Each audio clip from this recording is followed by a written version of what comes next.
दोस्तों हमारा कहानी है आज सेकंड हिंदी पहला अध्याय है दोस्तों।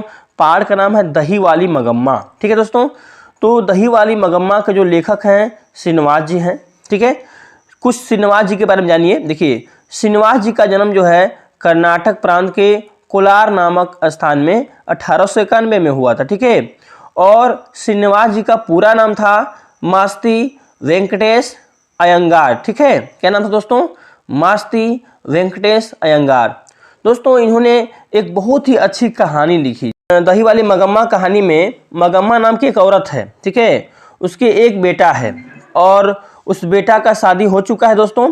तो चलिए इसके बाद लगाते हैं कि आपका पूरे में पूरे हिंदी में नंबर आएंगे, खास करके सेकेंड हिंदी। ठीक है दोस्तों, चलिए कहानी में मगम्मा नाम की एक महिला है जो दही बेचने का कार्य करती है। ठीक है, मगम्मा ज़्यादातर बेंगलुरु में दही बेचने जाती है और मगम्मा का लेखक की पत्नी के साथ गहरा लगाव था। ठीक है, यानी कहने का मतलब है दोस्तों कि जो श्रीनिवास जी हैं उनकी पत्नी हैं, उनका लगाव जो है मगम्मा से ज़्यादा था। ठीक है, मगम्मा दही बेचने जाती थी या आती थी तो बीच रास्ते में ही जो है श्रीनिवास की पत्नी का गांव पड़ता था, तो खास करके बेंगलुरु में, तो वहाँ वो मिलने जाती थी। ठीक है दोस्तों, आशा करते हैं कि आपको समझ में आ रहा है। ठीक है, आगे याद कीजिए, है ना। इस दुनिया में मगम्मा के पति नहीं हैं, अर्थात वे स्वर्गवासी हो चुके हैं दोस्तों। तो मगम्मा के पति की मृत्यु हो जाने के बाद वह बिल्कुल ही अकेली हो गई है और वह बहू और बेटे के साथ रहती है। ठीक है, और दोस्तों आप यह भी याद कीजिए कि मगम्मा के बहू का नाम नजम्मा है। ठीक है, मगम्मा के बहू का नाम क्या है? नजम्मा है। ठीक है, चलिए, और आप जानते हैं कि मगम्मा के जो बेटा था उसको एक बेटा था, मगम्मा के बेटा के एक बेटा था, अर्थात नजम्मा के एक लड़का है। ठीक है दोस्तों, एक दिन की बात है जब नजम्मा किसी कारणवश अपने बेटे को मार रही थी, तो मगम्मा अर्थात उसकी सास बोली कि क्यों रे, क्यों अपने इस बेटे को मार रही है, क्यों मेरे नाती को मार रही है ना। तब से नजम्मा जो है अपनी सास को जो है बहुत कुछ गाली दी गलौज की कि मैं अपने बेटे को मारूं या काटूं, तुमसे क्या मतलब है। तो उस पर जो है दोस्त मगम्मा जो है बहुत नाराज हुई और बोली कि वाह, मेरी पतो होकर जो है कि ऐसी बात करती है, आने दे बेटे को, अपने बेटे से पिटवाऊंगी। ठीक है, उसके बाद दोस्तों क्या होता है कि मगम्मा का बेटा आता है। हाँ, मगम्मा आसरा लगाए रहती है कि आएगा तो हमारा हेल्प करेगा, हमें उसकी औरत गाली दी है, बोली है। और दोस्तों जब बेटा आता है, पूछती है बेटा तुम्हारी औरत, ठीक है, तुम्हारी औरत मुझे बहुत बोली है, गाली दी है, इसलिए तुम अपने औरत को समझाओ। तो उसका बेटा उल्टा जवाब देते हुए कहता है ठीक ही तो कर रही है, तुमसे क्या मतलब है, जब अपने बेटे को मार रहे तो तुमसे क्या मतलब है। तो मगम्मा बोली वाह रे बेटे वाह, मेरा दूध पिया, मेरे तन से जन्मा और मुझे ही उल्टा बोलता है, अपनी औरत को नहीं डांटता। तो इस पर मगम्मा नाराज होकर के, उदास होकर के हट जाती है, वहाँ से बाहर चल जाती है। इस प्रकार दोस्तों कहानी आगे बढ़ती है। मगम्मा जो है एक बहुत ही सुशील और कर्म। उसके बाद मगम्मा जो है जब उसका बेटा उसे डांटता है और उल्टा जवाब देता है, तो मगम्मा अपने पति को याद करती है और अपने पति को याद करते हुए कहती है वे अगर जीवित होते तो शायद मुझे ऐसा नहीं होने देते दोस्तों। और मगम्मा जो है बहुत ही शौकीन मिजाज की थी दोस्तों, वह दही बेचने का कार्य करती है। की बात है दोस्तों, जब वह बेंगलुरु में दही बेचने जा रही थी तो क्या होता है कि बीच रास्ते में कुआं है। ठीक है, और कुएं के पास एक बेंगलुरु में पढ़ के आने वाला लड़का था, उसका नाम था रंगप्पा। वह जो है मगम्मा से पैसे मांग रहा था, अर्थात वह जुआरी किस्म का था दोस्तों।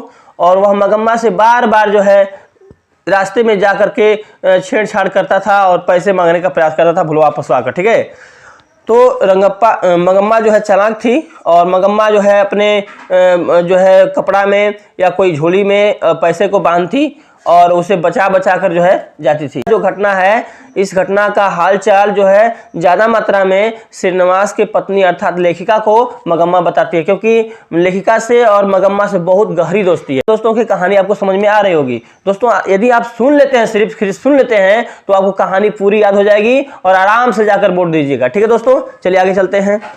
उसके बाद देखिए क्या होता है। लेखक की पत्नी मगम्मा को समझाती है कि मगम्मा, दुनिया में बहुत तरह के लोग रहते हैं, तुम भी अपने परिवार में सही सलामत रहो। तो मगम्मा कहती है, माँ कैसा परिवार, मुझे मेरा बेटा भी नहीं छोड़ता, मुझे मेरा बेटा भी बोलता है, मुझे मेरी बहू भी मुझे बोलती है। उसके बाद दोस्तों क्या होता है कि मगम्मा अपने बेटों और बहू से अलग हो जाती है और अलग होकर रहने लगती है। उसके बाद वह सोचती है कि जो हम पैसा कमाती हूँ उसका उपयोग करूँ।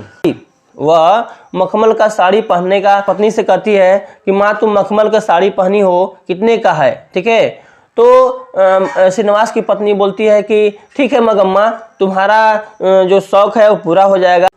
उसके बाद दोस्तों मगम्मा जो है मखमल का साड़ी जो है सिलवाना का प्रयास ही करती है। तब से रंगप्पा बीच में आता है और रंगप्पा जो है बार बार जो है मगम्मा को छेड़ता है और इस प्रकार से वहाँ बच निकलती है मगम्मा, ठीक है। चलिए आगे चलते हैं। उसके बाद क्या होता है कि इस बात का पता चल चुका था कि मेरी माँ को रंगप्पा छेड़ता है, ठीक है। मगम्मा के बेटा को इस बात का पता चल चुका था कि मेरी माँ को रंगप्पा छेड़ता है। तब जो है बहू ने सास को मनाने के लिए अपने बेटे को जो है बोला कि बेटा यदि तुम्हारी दादी आती है तो उसके गले मिल जाना, उसके पास चले जाना। उसके बाद जो ही मगम्मा दही बेचकर आई तो वहीं दोस्तों वह जाकर बेटा उसके हाथों में चला गया, पास चला गया। उसके बाद दोस्तों वहाँ से नजम्मा और मगम्मा में पुनः दोस्ती हो गई और मगम्मा जो है पुनः अपने परिवार में मिल जाती है, ठीक है। और उसके बाद नजम्मा बोलती है, माँ आज के बाद मैं दही बेचने का काम करूँगी, तुम घर पर रहोगी, ठीक है। उसके बाद दोस्तों वहाँ से यह स्थिति आई कि यह कहानी बिल्कुल ही गजब की कहानी है दोस्तों। कहानी से दोस्तों 2 या 3 नंबर का अवश्य ही आएगा।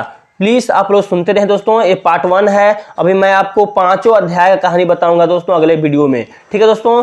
तो आपको कहानी कैसी लगी दोस्तों अपने वीडियो कमेंट बॉक्स में अवश्य लिखिए। दही वाली मगम्मा था दोस्तों यह। उसके बाद आपका ढाते विश्वास है। उसके बाद माँ कहानी है। उसके बाद नगर है दोस्तों। उसके बाद धरती कब तक घूमेगी, 5वां अध्याय कहानी दोस्तों। उसके बाद हम 100 नंबर का हिंदी जो फर्स्ट हिंदी है दोस्तों उसे लेकर आएंगे, जो कि आप लोग को पढ़ना है दोस्तों। फर्स्ट हिंदी में पढ़ना आप लोग को श्रम विभाजन और जाति प्रथा, 20 के दांत, भारत से हम क्या सीखें, नाखून क्यों बढ़ते हैं, नागरी लिपि, बहादुर, परंपरा का मूल्यांकन, जीत जीत मैं निरखत हूँ, अविन्यो, मछली, नौबत खाने में इबादत, शिक्षा और संस्कृति, ना गुरु नानक का पद, रसखान का पद, घनानंद का पद, स्वदेशी, भारत माता, ठीक है, जनतंत्र का जन्म, हिरोशिमा, एक ब्रिज की हत्या, हमारी नींद, अक्षर ज्ञान, लौट कर फिर आऊँगा, मेरे बिना तुम प्रभु। दोस्तों मैं पूरा फर्स्ट हिंदी का जो है एक ही वीडियो बना करके गद्य और पद दोनों को दोस्तों बताने का प्रयास करूंगा दोस्तों। तो प्लीज़ आप सब चैनल को सब्सक्राइब कर लीजिए, क्योंकि आपकी ज़िंदगी की बात है दोस्तों। यदि आप सुन पाते हैं वीडियो तो आपको काफ़ी हद तक याद हो जाएगा और आपका परीक्षा में हाथ रुकने वाला नहीं है।